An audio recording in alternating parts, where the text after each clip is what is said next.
This is Mexico.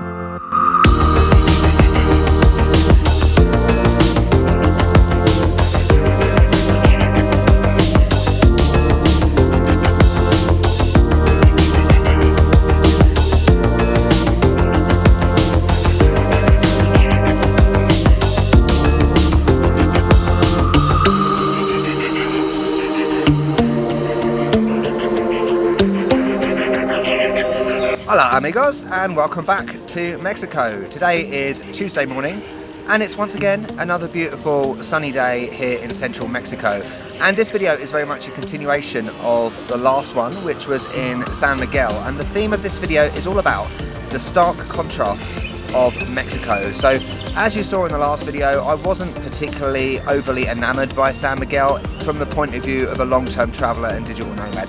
It was great for an expat, absolutely. I'm not discounting San Miguel as a great location in Mexico. But today I've come back to my favourite place in Mexico. You might be able to recognise where I am, you might know where I am. Yes, I'm back in San Luis Potosí, my favourite place in this country. I'm so happy to be back here because this is one place where I feel so at home.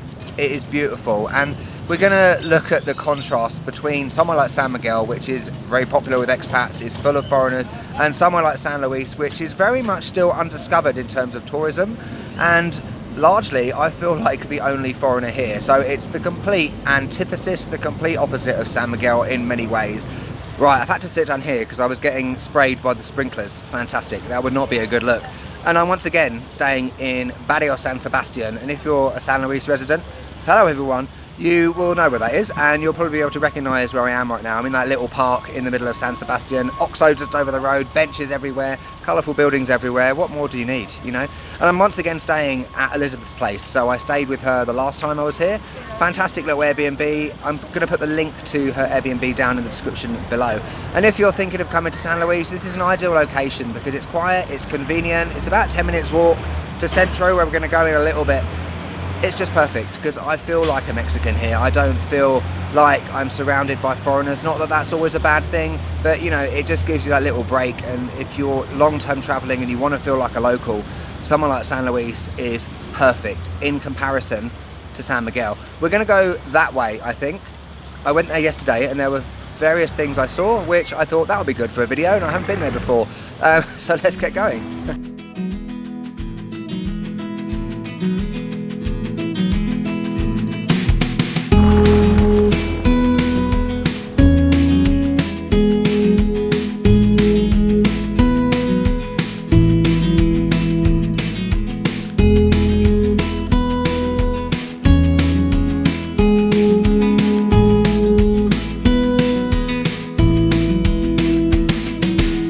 Okay, our second spot is this park area, which I didn't even know existed until yesterday. It's got this amazing clock tower in the middle, endless road going off into the distance, which is a common trait of these kind of parks, like Alameda parks, that kind of thing that you see everywhere. And over there is a market, Mercado Tangamanga. You're going to hear that word very much in this video, Tangamanga, okay? And look at the architecture on it. Is that Art Deco? Correct me if I'm wrong. I didn't expect to find Art Deco architecture in San Luis Potosí. Amazing! Let's go have a look at the market.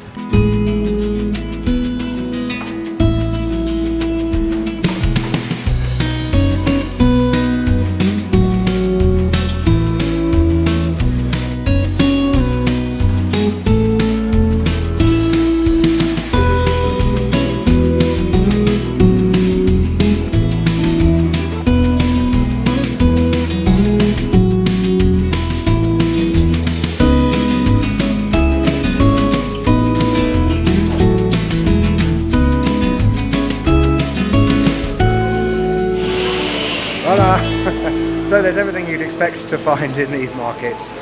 However, I must say, it feels a lot less bustling and crazy and busy, because a lot of these markets you go to, it's like, you know, your brain is overloaded because there's so much going on around you. But this is mellow, it's quiet, there's all the usual stuff you'd find: fruit and vegetables, flowers, magazines, bakeries, meat, fish, and also, wait for it, there's people actually making Enchiladas Potosinas, and there's so many of them. I'm approaching it now. Amazing. So I have Enchiladas Potosinas. I'm so happy. I'm in a market in San Luis eating Enchiladas Potosinas from the little place behind me, and they are so, I don't want to say the word cheap because I don't like saying that word, but it's affordable. 6 pesos for 3. Stunning. Oh my actual Christ. That is proper Enchiladas Potosinas. Spicy, cheese, a little bit crispy as well. Beautiful. The flavour is out of this world. 6 pesos. Can't go wrong. I honestly cannot understand how this food is so good. It's exceptional. What am I going to do when I leave Mexico? I could eat like a whole bucket of these quite happily. If you want to send me a bucket of Enchiladas Potosinas, I'll put my address in the description. I won't really.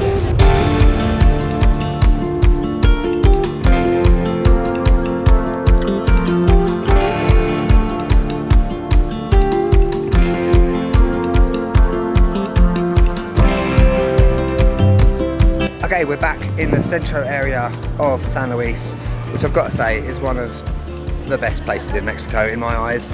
It's just beautiful. You've got that amazing church behind me, this gazebo, bandstand in front of me, whatever it's called. This amazing square. There's so many of these squares in San Luis that you can just sit down and relax in and get food at one of the many restaurants around the outside. Stunning. And I wanted to highlight a point about comparing cities in Mexico. So, San Miguel and San Luis are like chalk and cheese, or apples and oranges, as someone said in a comment. Fantastic. And even though I'm doing that in this video, I'm comparing the two, essentially. I think as humans, we naturally have favourites, you know, and regardless of the fact that we know that places are different, it doesn't necessarily mean that we're not going to have a favourite. And when I think of San Miguel and San Luis, totally, there's no contest, no comparison in favour of San Luis. So, you know, don't be afraid of saying the most beautiful place in Mexico, because for you it might be. There's lots of videos out there from YouTubers that play on trends by saying the most beautiful place in Mexico just to get views, and because of that, other viewers will think that I must go there. That's the only place I should go to in Mexico. Everyone else is going to San Miguel, therefore I need to as well. But no, forget that. You know, make up your own mind. Everyone is different. You're going to have different tastes. And it's time to stop following these trends and just being sheep. You know, that's one reason why I love San Luis so much, because it isn't so discovered in terms of tourism. Yes, obviously people come here and go to Huasteca Potosina, places like that. But in comparison to something like San Miguel, it's the other end of the scale. Chalk and cheese, as I said. Okay, I'm now in Plaza del Carmen. I filmed a video over there and filmed another one over here. Again, just beautiful. Look at it. A church, not a cathedral. Another building over there, another one there, and they all look stunning. And over there, of course, is one of the many branches of Costanzo Chocolates. Chocolate in San Luis, you have to go to Costanzo's, which is where I'm going now. Now you may know that I've done a whole video on Costanzo's before, and you'll know that these are my favourites. Lemon, beautiful, orange and strawberry. There's also, where are they? Duquesas, which many people recommend. They're quite nice, you know, they're not the best. Princesses are definitely better. And there's so many different chocolates here. Princesses for life. Now, it is about 33 degrees, so they're slightly melting. But do I care? No. Look at that. Oh, it's dripping. Oh my god. The best chocolate on the planet, in the universe. Okay, we've headed out of Centro, we've headed back to San Sebastian, and I'm walking backwards down a side street, as you do. We are heading towards Calzada de Guadelupe, which is a Catholic church, and I understand there's lots of places around there where you can get some traditional San Luis Potosí ice cream, helado. I love these sort of side streets in Mexican cities like San Luis, because you've got all these colourful buildings, you've got slightly dilapidated buildings that have seen better days, but it kind of adds to the charm. You know, you've got these old cars which kind of have seen better days, but it adds to the character. And also, right next to me, a lot of these buildings like this down these streets have got, you know, this old, what looks like old painted, you know, shop fronts. You often get adverts, things like that.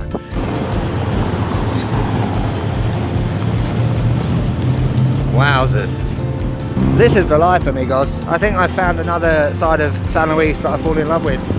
We've got a Biblioteca Pública over there, public library, mini super, and there's another like clock tower up there somewhere behind those trees.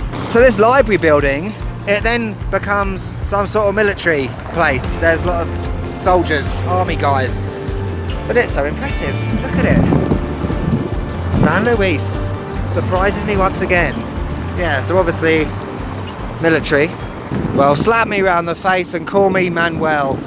Look what I've stumbled across. It's the Leonora Carrington Museum. She was an English artist, I believe, that's famous in Mexico. She, I believe, worked with Edward James, the guy that put together Hilitla, the Edward James Garden. But this museum, it's like a castle, like a fort. Another absolutely stunning church. I don't know, honestly, how San Luis is not on people's radar when it comes to tourism in comparison to places like San Miguel, Guanajuato, everywhere. Because just look at it. Everywhere you go, there's another beautiful church. There's food, there's scenery, there's buildings, there's architecture, there's birds, look. Oh, it's a colourful bird. It's like black and orange. Amazing. You know, I'm astounded by this place. This is the most beautiful city in Mexico.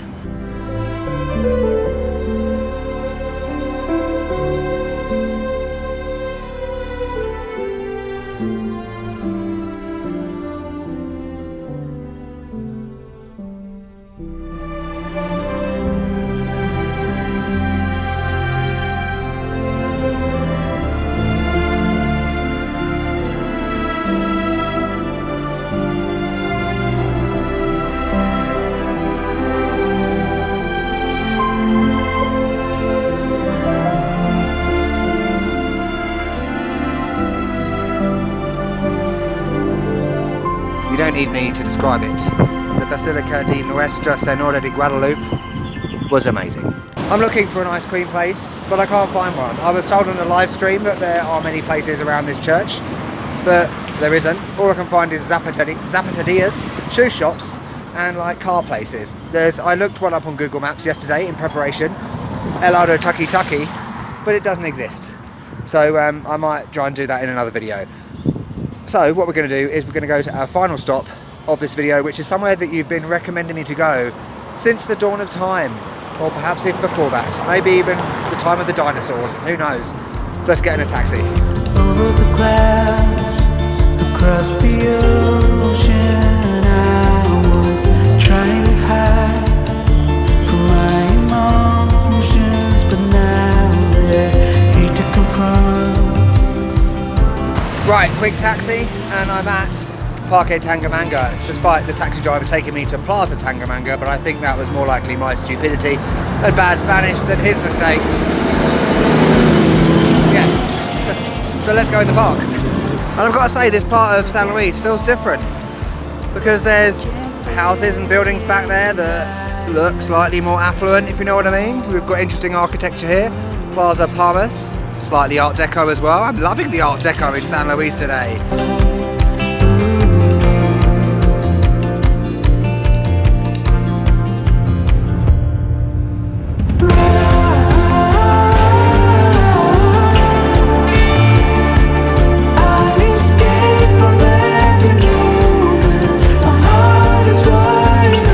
Tangamanga Park is one of two Tangamanga parks in San Luis. This is one, Tangamanga 1, which is in the southwest of the city. The other one, Tangamanga 2, how many times can I say Tangamanga?